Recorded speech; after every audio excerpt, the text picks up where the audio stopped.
स्वाति और पवन एक ही कॉलेज में पढ़ते थे। दोनों के एक कॉमन फ्रेंड ने उनकी मुलाकात करवाई थी।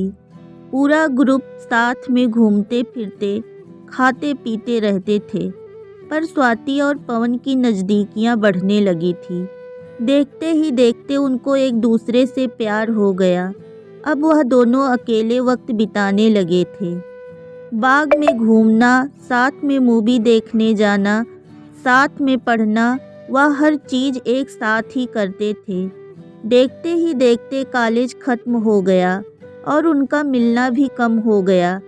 एक बार स्वाति और पवन दोनों एक समुद्र किनारे बैठे थे। स्वाति ने पवन से कहा, अब तो हमारा कॉलेज भी खत्म हो गया है। अब हम एक दूसरे के साथ वक्त कैसे बिताएंगे? और अब जल्द ही मेरे घर वाले मेरी शादी करवा देंगे। पवन ने उसका हाथ पकड़ते हुए कहा कि स्वाति, तुम चिंता मत करो, मैंने एक दो कंपनी में अप्लाई कर दिया है। बस कुछ ही दिनों में मैं अच्छी नौकरी पर लग जाऊंगा। फिर हम अपने अपने घर में बता देंगे।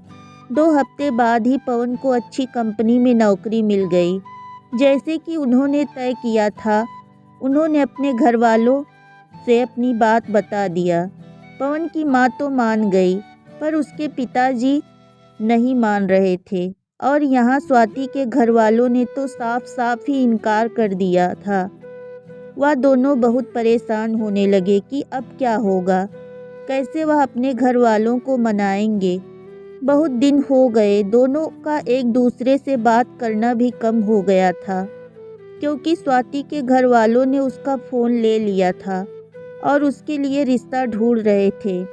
वह कभी कभी अपनी सहेली के घर जाती, तभी पवन को फ़ोन कर पाती थी और बस हमेशा यही कहती कि पवन, तुम जल्दी ही कुछ करो वरना मेरी शादी हो जाएगी। मैं तुमसे बहुत प्यार करती हूँ, तुम्हारे बिना नहीं रह पाऊँगी। पवन भी उससे हमेशा आश्वासन देता था, पर उससे भी नहीं समझ आ रहा था कि वह क्या करे, कैसे अपने घर वालों को मनाए। यही सोचते सोचते वक्त बीतता जा रहा था। दोनों बहुत परेशान रहने लगे। पवन घर पे ना कुछ खाता था, ना ही बात करता था, बस पूरा दिन शांत शांत रहता था। यह देखकर उसकी माँ से रहा नहीं गया और उसने अपने पति को समझाया कि मुझे मेरे बेटे की खुशी से बढ़कर कुछ नहीं है और अब अगर उसकी शादी होगी तो स्वाति से ही होगी।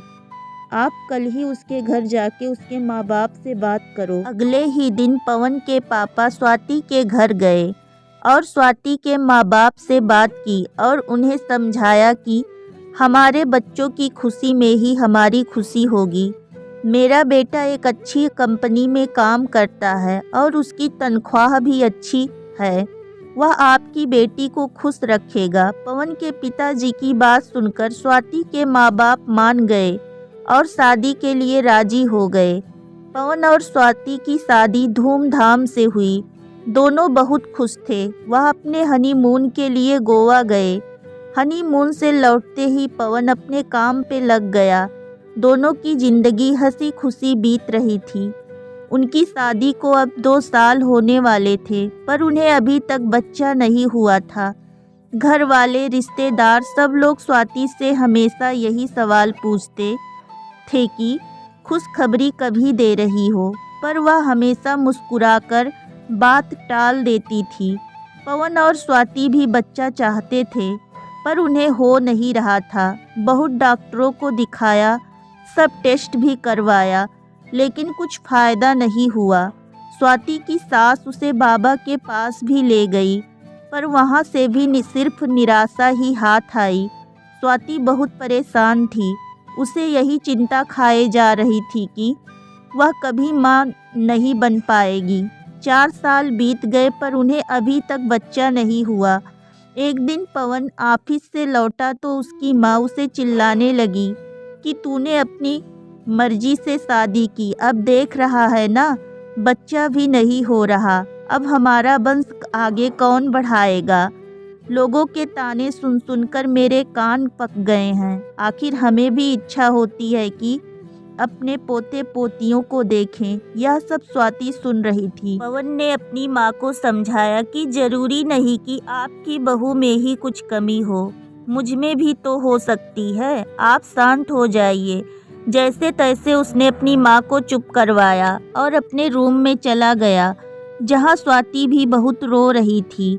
पवन उसके पास गया और उसे गले लगाकर कहने लगा, तुम चिंता मत करो, सब ठीक होगा, मैं हूँ ना तुम्हारे साथ में, तुम्हारा साथ कभी नहीं छोड़ूंगा। और माँ की बात का बुरा मत मानो, वो ऐसे ही कहती हैं गुस्से में, जाने दो, खाना लगा दो, हम साथ में खाते हैं। स्वाति थोड़ा शांत हुई और खाना लेकर आई। दोनों ने साथ में खाना खाया और सोने लगे। पूरी रात स्वाति यही सोचती रही कि कैसी औरत हूँ मैं जो अपने पति को बच्चा भी नहीं दे पा रही, अपने वंश को आगे नहीं बढ़ा पा रही, कितनी बदनसीब हूँ मैं। वह पूरी रात नहीं सोई और बस रोए जा रही थी। सुबह हुई, सब अपने अपने काम में लग गए। पवन भी ऑफिस के लिए निकल गया, स्वाति भी अपना काम करने लगी, पर उसके दिमाग में वही रात वाली बात चल रही थी। पूरा दिन यही सोचती रही। रात को जब पवन घर आया तो स्वाति ने उसे खाना दिया और वह दोनों अपने कमरे में सोने की तैयारी कर रहे थे कि तब अचानक स्वाति ने पवन से कहा कि क्यों ना हम एक बच्चा गोद ले लें, अब हमें तो बच्चा हो नहीं रहा, क्यों ना हम किसी बच्चे को गोद लें और उसे माँ बाप का सुख दें और हमें भी बच्चे का सुख मिल जाएगा। पवन ये बात सुनकर बहुत खुश हुआ। वह दोनों दूसरे ही दिन एक दत्तक ग्रहण संस्था गए और वहाँ पूरी बात बताई। दत्तक ग्रहण संस्था वालों ने कहा कि आप एक फॉर्म भर दीजिए, जैसे ही सब जांच पड़ताल हो जाएगी आपको फ़ोन आ जाएगा। उन्होंने फॉर्म भरा और एक आशा के साथ घर लौटे कि शायद अब उनकी परेशानी दूर हो जाएगी। 6 महीने हो गए, उनको कॉल नहीं आई। पवन जब भी वहां जाता वह लोग उससे एक ही जवाब देते कि कॉल आ जाएगी, पर इंतज़ार की घड़ियां बढ़ती जा रही थी। अब स्वाति हिम्मत हार चुकी थी, वो पूरी तरह से टूट चुकी थी।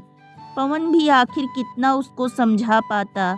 दोनों थक चुके थे, उन्हें अभी कोई उम्मीद ही नहीं आ रही थी कि वह कभी माँ बाप बन पाएंगे।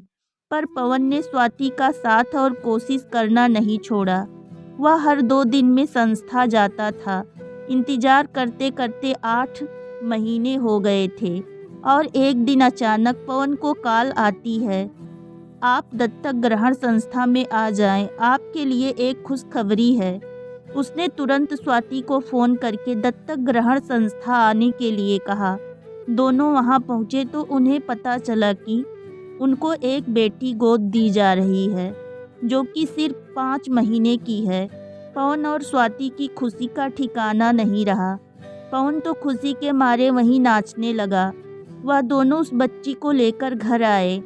पवन की माँ ने उनकी पूजा की थाली से स्वागत किया।